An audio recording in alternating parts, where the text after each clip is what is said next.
Good morning, Alex and friends. I'm Grace. Today is Wednesday, April 30th, 2025, and you're listening to Alex's News.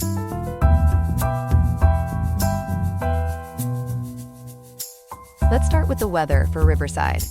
Expect a comfortable day with a high reaching 71 degrees Fahrenheit and dipping down to a low of 55.1 degrees tonight. Turning to our main stories on Alex's News, we are examining the proposed relief on auto tariffs associated with former President Trump and exploring the reasons why this plan is being met with considerable skepticism. We will also discuss developments in California, where Border Patrol agents are facing new restrictions that impact their ability to conduct certain stops within the state. We will break down what these limits entail and their potential consequences.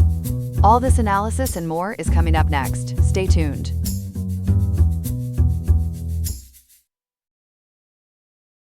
Welcome back. For our first story this morning, we turn to the White House, where President Trump marked his 100th day back in office, with a significant move impacting the auto industry, signing executive orders yesterday, April 29th, while visiting Michigan. Here with the details is our news reporter, Ethan. Ethan, what prompted these executive orders?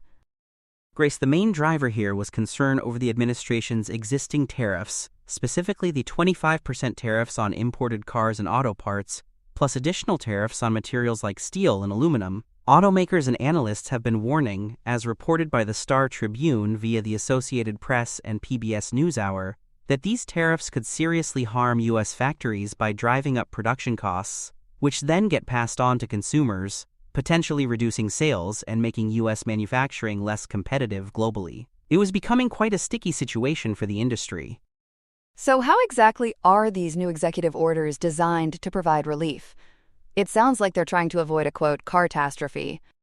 Exactly, Grace. The core of the relief, according to reports from the Star Tribune and analysis sourced via Perplexity API, involves a couple of key things. First, there's a new rebate system for automakers assembling vehicles here in the U.S. using imported components.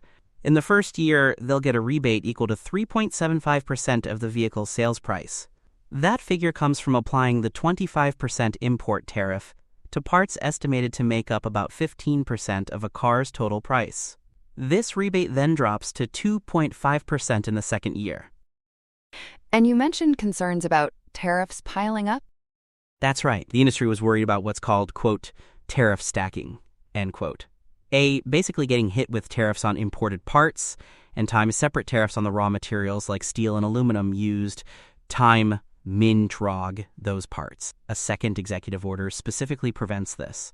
Perplexity API notes this exempts automakers from the under additional 25% tariff on imported steel and aluminum used in vehicles, effectively stopping that double charge. And PBS NewsHour, citing the Wall Street Journal, reports these changes, including rebates for companies that might have already paid double tariffs, are intended to be retroactive. What is the administration saying is the goal behind this shift? The official line, as stated by White House Press Secretary Caroline Leavitt and reported by PBS NewsHour, is to, quote, enable automakers to create more domestic manufacturing jobs, end quote. Treasury Secretary Scott Bessent also mentioned ongoing talks aimed at, quote, bringing auto production back to the U.S., end quote, again according to PBS NewsHour. Has the auto industry put the brakes on their criticism then? How are they reacting? Initially, yes. The Star Tribune noted support from leaders like Stellantis chairman John Elkann, GM CEO Mary Barra, and Ford CEO Jim Farley. Yahoo Finance also reported this relief follows significant lobbying efforts where the industry warned about the negative impacts of the tariffs. So there's definitely a sense of relief, at least in the short term. But despite that initial positive reaction, there is still some skepticism about the long-term impact, isn't there? Absolutely. While the rebates offer some immediate financial breathing room, analysts are looking at the bigger picture.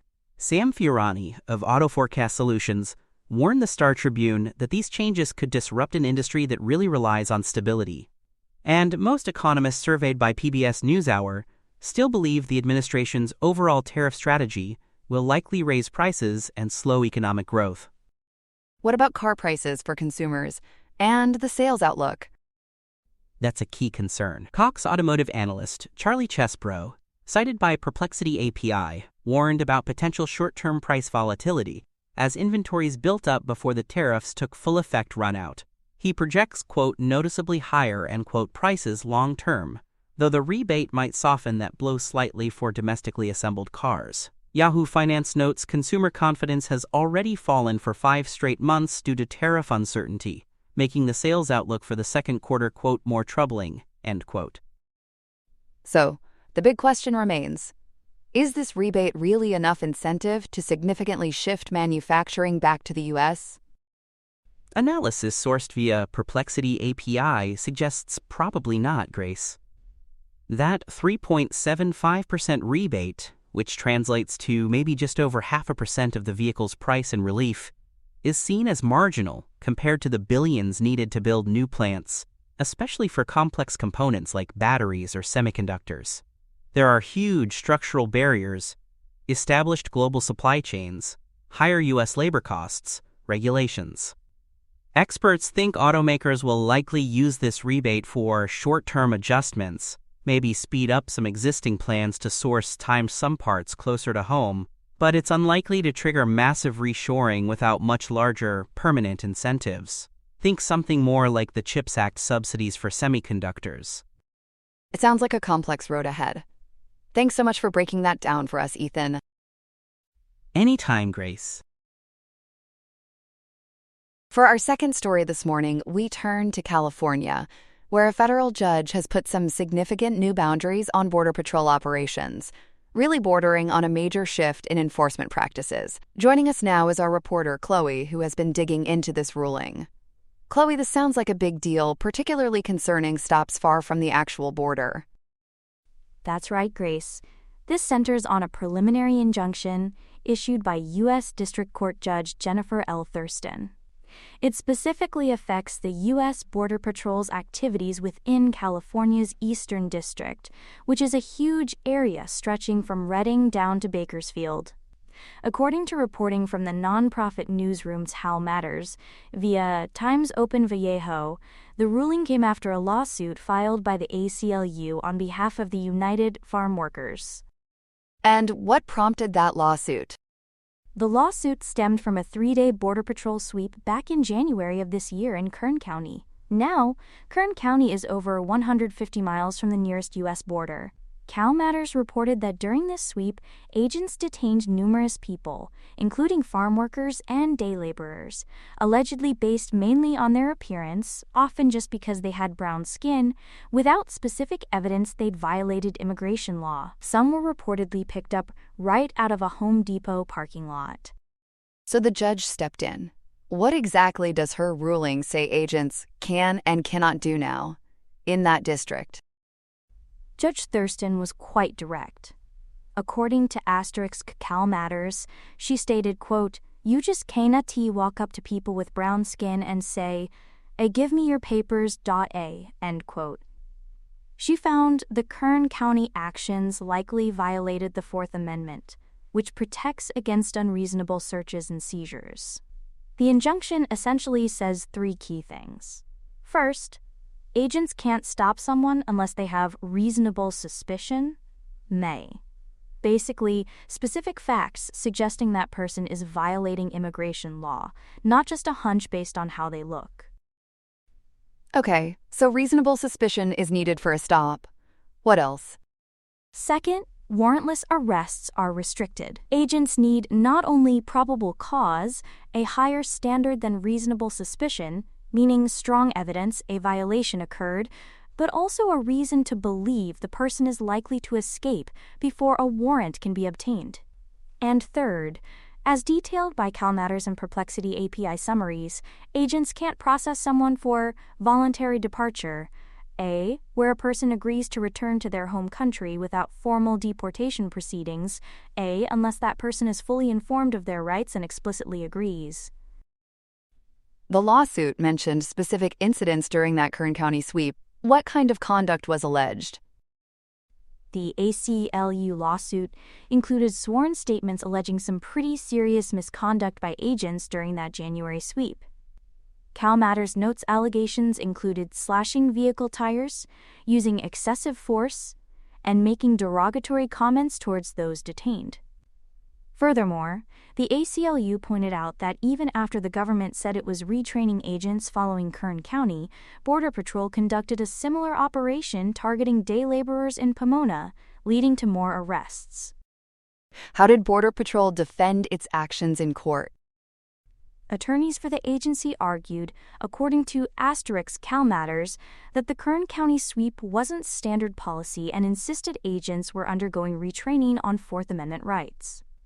However, Judge Thurston seemed skeptical, questioning why retraining would be needed if the initial academy training was sufficient. Citing the agency's history, as noted by CalMatters and Perplexity API, she rejected the government's argument that the lawsuit was moot or irrelevant because of these supposed fixes.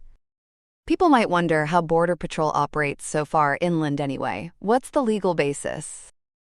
That's a common question.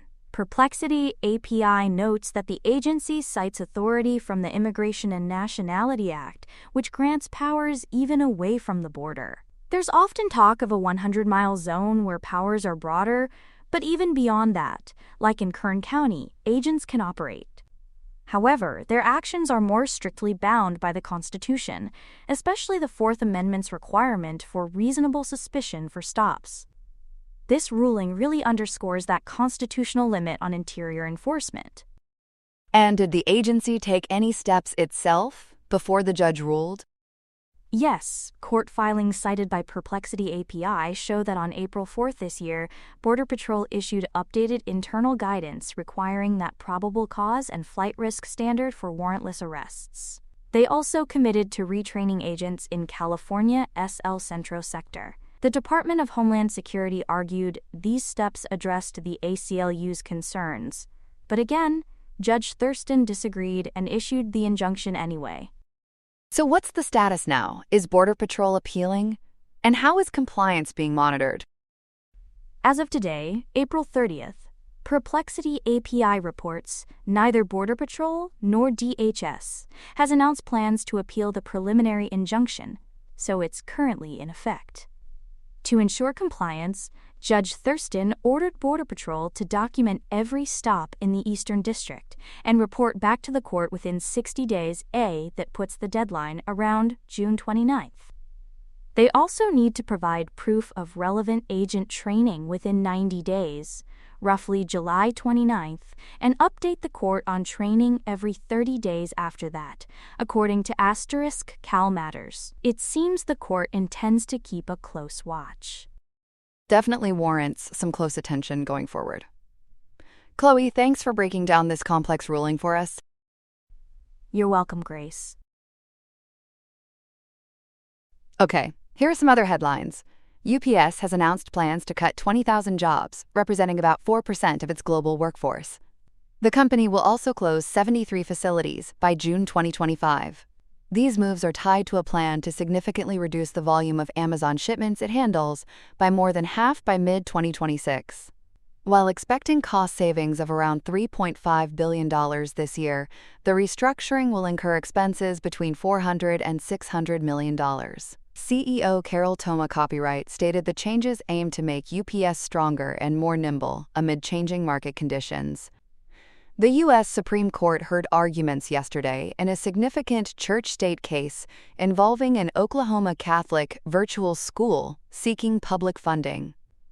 The case, Oklahoma Statewide Virtual Charter School Board versus St. Isidore of Seville Catholic Virtual School, questions whether publicly funded charter schools can maintain a religious affiliation. St. Isidore argues denial of funding is religious discrimination, while Oklahoma warns that allowing it could upend laws in 45 states requiring charter schools to be non-sectarian and entangle government with religious instruction. A decision, which could permit taxpayer-funded religious charter schools nationwide, is expected by late June. Justice Amy Coney Barrett recused herself from the case. A massive power outage struck the Iberian Peninsula on Monday, affecting nearly all of Spain and Portugal and impacting millions. The blackout, described as the most severe ever in the region, also caused disruptions in parts of France. Spain experienced a sudden loss of about 60% of its typical power demand. While investigations are ongoing and a special commission has been formed, Portugal's grid operator suggested extreme temperature variations might have caused failures in high-voltage lines. Sadly, several fatalities were reported, linked to a malfunctioning generator and a fire caused by a candle. Power was largely restored by Tuesday. In Iran, a massive explosion and fire occurred on April 26 at the port of Shahid Rajeh, the country's largest commercial port. The blast resulted in at least 46 deaths and over 1,200 injuries. Officials believe the explosion originated from containers holding ammonium perchlorate, a chemical used in rocket fuel. Significantly, the epicenter was reportedly tied to a facility linked to a charitable foundation overseen by Iran's supreme leader. The incident occurred amid heightened tensions surrounding Iran's missile program. And President Trump visited Selfridge Air National Guard Base in Michigan yesterday, where he shared a visible hug with Democratic Governor Gretchen Whitmer upon arrival. The visit was to announce a new fighter jet mission for the base, which Trump vowed to keep open. Governor Whitmer credited earlier talks with the president for securing the base's future. The interaction drew attention due to their past political friction and Whitmer's potential national ambitions. During the visit, Trump also signed an executive order aimed at easing the impact of auto tariffs. That's all we have for now. Today's episode was made by Alexander King, with Claude Sonnet 3.7, Gemini Pro 2.5 Experimental, Gemini Flash 2.0, Perplexity Sonar Pro, and Google Cloud Text-to-Speech. I hope you have a great day. I'll see you tomorrow, Alex.